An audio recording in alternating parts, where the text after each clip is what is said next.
What propelled you to say, I'm quitting this, I'm going to start a company selling books over the internet, and I'm going to do it from Seattle? Where did that idea come from? I came across the fact, so this is 1994, nobody has heard of the internet, very, very few people. And I came across the fact that the web, World Wide Web, was growing at something like 2,300% a year. This is in 1994, and anything growing that fast is, even if its baseline usage today is tiny, it's growing so fast, it's gonna be big. And so I looked at that and I was like, there's gotta be, I should come up with a business idea and that get, on the internet, and then let the internet grow around this, and we can keep working on it. And so I made a list of products that I might sell online, and I started force ranking them. And I picked books because books is super unusual in one respect, which is that there are more book items in the book category than there are items in any other category. There are 3 million different books active and in print around the world at any given time. So the founding idea of Amazon was to build universal selection of books. The biggest bookstores only had 150,000 titles. And so that's what I did. And I hired a small team, and we built the software. I moved to Seattle.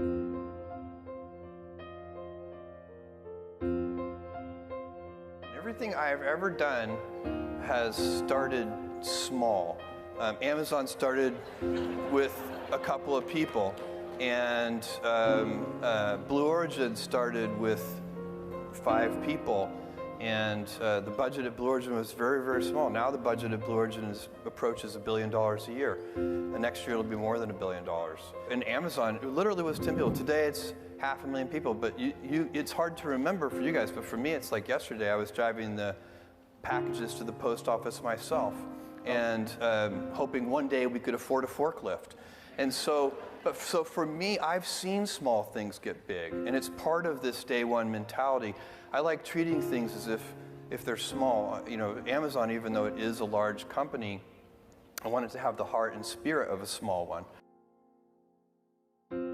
And when you told your parents you were going to quit D.E. Shaw, where you're successful, making presumably a fair amount of money, yeah. And you told your wife, Mackenzie, that you're going to move across the country, what did they all say? They were immediately and reflexively supportive right after they asked the question, what's the internet? Right. And so, no, but this is right. With your loved ones, you bet on them. You're not betting on the idea. You are betting on the person. And that was and it's one of those decisions I made with my heart and not my head. And I basically said, I don't want to regret.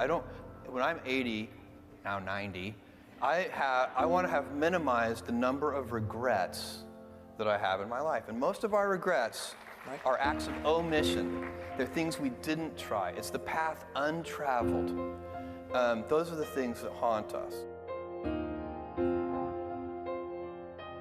And you were telling me that you had to go deliver the books to the post office yourself. I was doing that for years. And I was packing boxes on my hands and knees. In the first month, I was packing boxes on my hands and knees on the hard cement floors.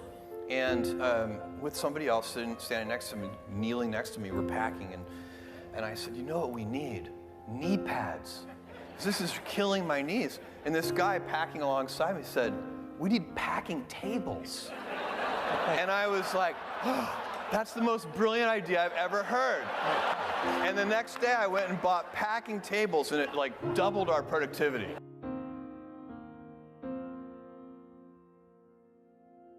After books, we started selling music, and then we started selling videos. And then I got smart, and I emailed 1,000 randomly selected customers and asked them, besides the things we sell today, what would you like to see us sell? And that answer came back incredibly long-tailed. The way they answered the question was with whatever they were looking for at that moment. So like I remember one of the answers was, I wish you sold windshield wiper blades because I really need windshield wiper blades. And I thought to myself, we can sell anything this way. You have to use heart and intuition. There has to be risk-taking. You have to have instinct. All the good decisions have to be made that way. You do it with a group. You do it with great humility. Because, by the way, getting it wrong isn't that bad. That's the other thing. when we make mistakes, and we've made doozies like the Fire Phone and many other things that just didn't work out, we don't have enough time for me to list all of our failed experiments, but the big winners pay for thousands of failed experiments.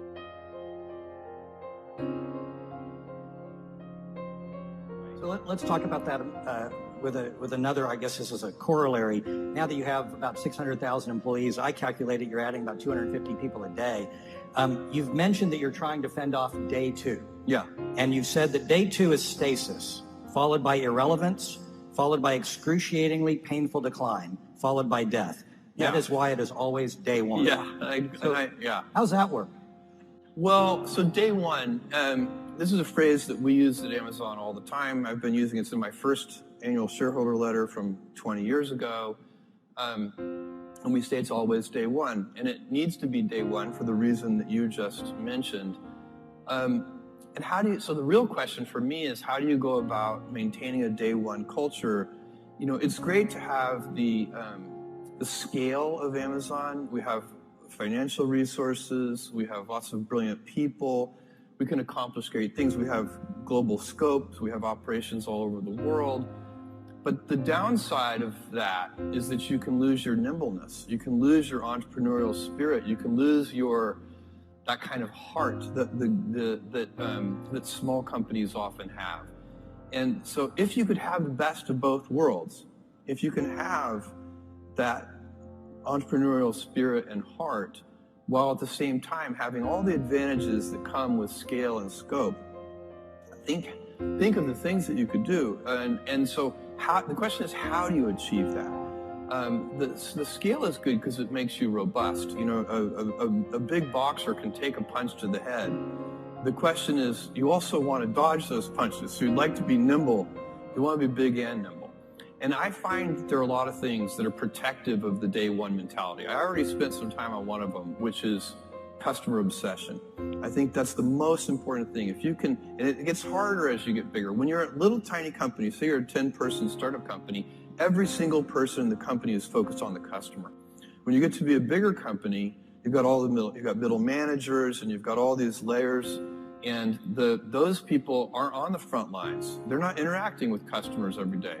They're insulated from customers, and they start to manage not the customer happiness directly, but they start to manage through proxies like metrics and processes, and some of those things can become bureaucratic. So it's very challenging. But one of the things that happens is the decision-making velocity slows down. And I think one of the reasons that happens is that people, all say junior executives inside the big company, start to model all decisions as if they are heavyweight, irreversible, highly consequential decisions. And so even two-way doors, you make a decision, it's the wrong decision, you can just back through the door and try again. Even those reversible decisions start to be made with heavyweight processes. And so you can teach people that these pitfalls and traps, and then teach them to avoid those traps. And that's what we're trying to do at Amazon, so that we can maintain our inventiveness and our heart and our kind of small company spirit, even as we have the scale and scope of a larger company.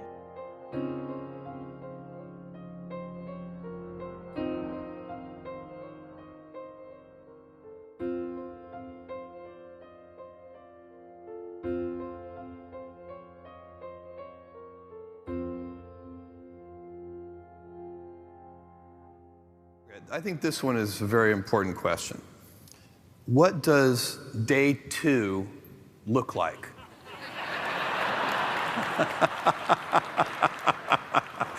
What does day two look like? I know the answer to this. Day two is stasis, followed by irrelevance, followed by excruciating, painful decline, followed by death. And that is why it is always day one.